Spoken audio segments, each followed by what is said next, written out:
Hello everyone.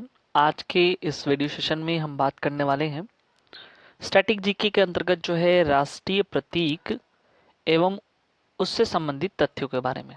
ठीक है, जैसा कि हम अपने प्रीवियस वीडियो में जो है विश्व विरासत स्थल के बारे में हमने डिस्कस किया था, तो अभी ये जो टॉपिक है इसको हम डिस्कस करेंगे। देखो, सबसे पहली बात, ये टॉपिक तो बहुत आसान है, लगभग बहुत सारे स्टूडेंट को पता होगा कि क्या क्या प्रतीक हैं, क्या क्या चिन्ह हैं, लेकिन कुछ बातें ऐसी भी हैं जो नहीं पता होंगी और यहाँ से 1 से 2 क्वेश्चन आपसे पूछे जाएंगे एग्जाम में। बहुत ज़्यादा यहाँ से क्वेश्चन नहीं बनते, चांस है तो कभी कभी यहाँ से 1 से 2 क्वेश्चन बन जाते हैं। ठीक है, क्या है वो चीज़ें आप देखते चलिए। राष्ट्रीय ध्वज सबको पता है, तिरंगा होता है। राष्ट्रीय चिन्ह सारनाथ स्थित अशोक सिंह स्तंभ की अनुकृति है। ठीक है, राष्ट्रीय चिन्ह। राष्ट्रगान जनगण मन है। राष्ट्रीय गीत वंदे मातरम। राष्ट्र पशु बाघ है। राष्ट्रीय पक्षी मोर है। ठीक है, ये बेसिक बातें थी, लेकिन जो स्टार लगा है वो बहुत ज़्यादा इंपॉर्टेंट है। राष्ट्रीय कैलेंडर अगर बात करें तो शक संवत पर आधारित है। ठीक है, ये चीज़ आपको याद रखना। और जो लोग हम जो जनवरी फरवरी ये सब देखते हैं, और ये जो शक संवत पे जो आधारित है वो जेठ आषाढ़ सावन भादो इस टाइप का जो होता है, ठीक है, वो कहते हैं राष्ट्रीय कैलेंडर यानी शक संवत पर। जो ग्रेगरियन कैलेंडर है जैसे जनवरी फरवरी, ये जो है ग्रेगरियन कैलेंडर पे आधारित है। राष्ट्रीय पुष्प जो है यहाँ पे कमल है। ठीक है, राष्ट्रीय फल आम है। राष्ट्रीय वृक्ष इंपॉर्टेंट है, बरगद है। राष्ट्रीय जलीय जीव डाल्फिन है। और राष्ट्रीय विरासत पशु हाथी है। ये बातें आपको पता होनी चाहिए। इन प्रतीकों से संबंधित कुछ और भी तथ्य हैं जिसको जान लेना बहुत ही आवश्यक है। जैसे राष्ट्रीय ध्वज से संबंधित कुछ बातें हैं। राष्ट्रीय ध्वज में 3 जो है क्षैतिज रेखाएं होती हैं। ठीक है, और यानी कि 3 पट्टियां होती हैं, 3 क्षैतिज पंक्तियां होती हैं, और इन पंक्तियों में अलग अलग कलर होते हैं। सपोज कर लीजिए ये वाला हिस्सा जो है ये पहला है, तो इसमें जो केसरिया रंग होगा, फिर बीच में सफ़ेद रंग होगा और सबसे नीचे जो हरा रंग होगा।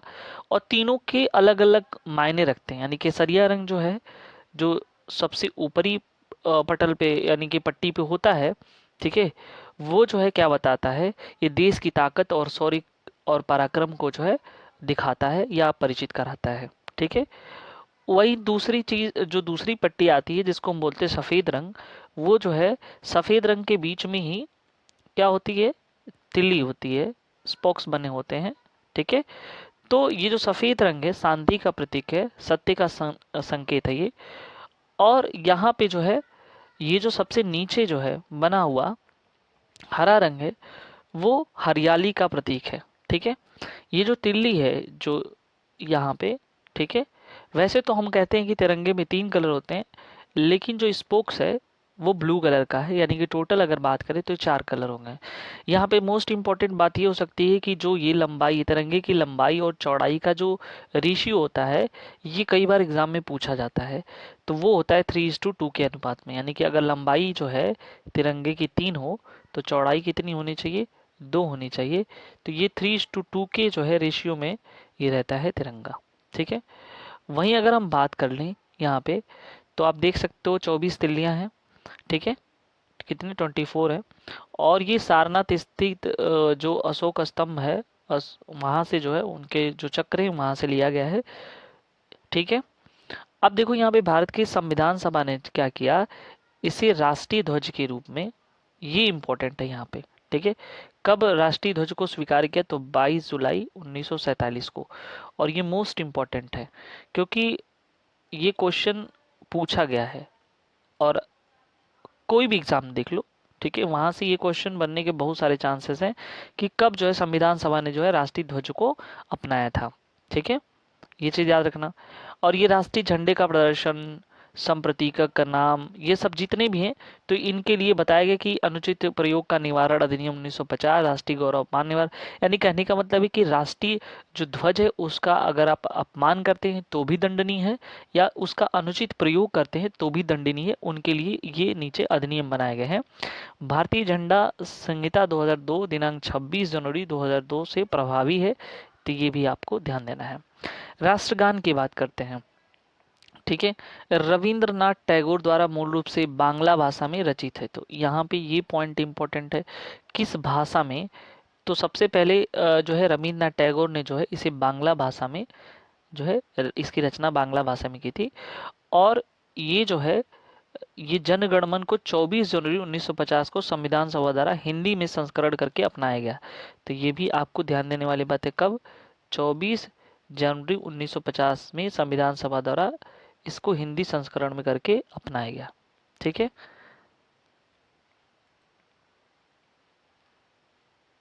और यहाँ पे आप देखिए भारतीय संविधान सभा ने राष्ट्रीय ध्वज का प्रारूप 22 जुलाई 1947 को अपनाया था। ठीक है, ये दोनों इंपॉर्टेंट है।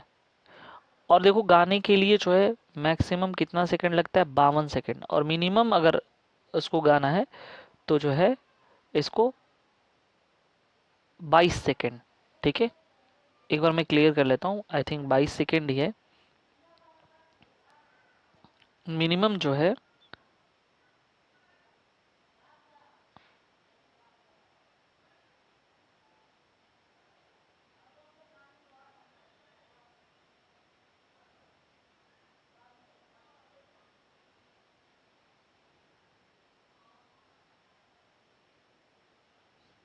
सॉरी 20 सेकंड है।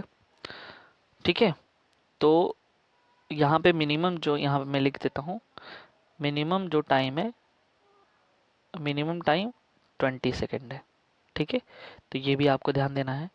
राष्ट्रीय गीत, राष्ट्रीय गीत वंदे मातरम गीत जो है बंकिम चंद्र चटर्जी के द्वारा जो है लिखा गया था। ठीक है, किसके द्वारा? गीत जो है बंकिम चंद्र चटर्जी के द्वारा संस्कृत में रचा गया था। ये बातें आपको पता होनी चाहिए। ठीक है, इसे पहली बार 1896 में भारतीय राष्ट्रीय कांग्रेस के सत्र में अपनाया गया था। ठीक है, और उसके बाद जो है अगर कहा जाए कि ये कहाँ से बंकिम चंद्र चटर्जी ने इसको लिया था, तो बंगाली में उनका उपन्यास था आनंद मठ में शामिल किया गया था। इस गीत को बंकिम चंद्र चटर्जी ने अपने बंगाली उपन्यास आनंद मठ में शामिल किया। ठीक है, ये इतना इम्पोर्टेंट नहीं है। अब राजकीय प्रतीक देख लेते हैं हम। यहाँ पे राज्य चिन्ह सारनाथ स्थित अशोक स्तंभ के सिंह स्तंभ की अनुकृति है, जो राजकीय प्रतीक है।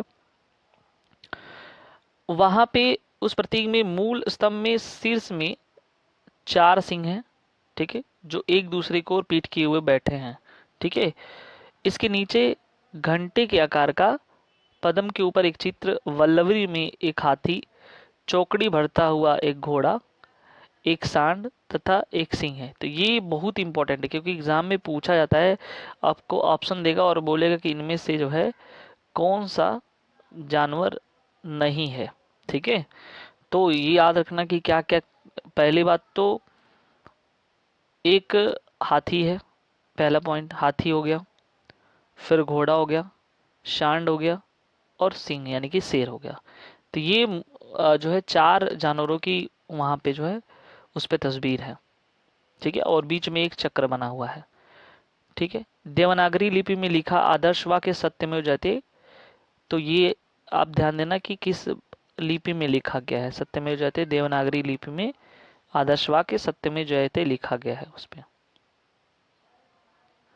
राष्ट्रीय पक्षी भारतीय मोर है, जिसको इसकी साइंटिफिक नेम पाओ क्रिस्टेटस है।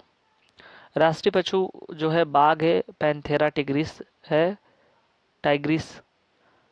और उसके बाद जो है इसकी प्रजाति जो है रॉयल बंगाल टाइगर, जो कि उत्तर पश्चिमी क्षेत्र को छोड़कर पूरे देश में पाए जाते हैं।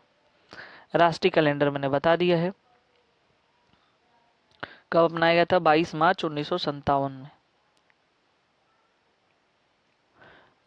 जो है मुद्रा चिन्ह क्या है? भारतीय रुपए में चिन्ह को इस तरह से सिंबल है इसका, और इसे 15 जुलाई 2010 को अपनाया गया था। ये जो है देवनागरी लिपि में आर को जो है कन्वर्ट करके रोमन अक्षर आर का मिश्रण, यानी कि ये देवनागरी लिपि का आर, ठीक है, और ये रोमन रोमन अक्षर का आर, ठीक है, दोनों का मिक्सचर है ये। तो ये इस तरह से आपको पता ही होगा सिंबल बनाया जाता है। ठीक है, और ये इसे किसने ये इस प्रतीक को बनाया था? तो उदय कुमार द्वारा जो है इसे संकलित किया गया था। ठीक है, तो ये कुछ विशेष बातें थी इससे संबंधित। ठीक है, राष्ट्रीय प्रतीक और और उससे संबंधित तथ्य के बारे में। ठीक है, तो नेक्स्ट वीडियो में जो है नेक्स्ट टॉपिक को हम डिस्कस करेंगे। Thank you so much.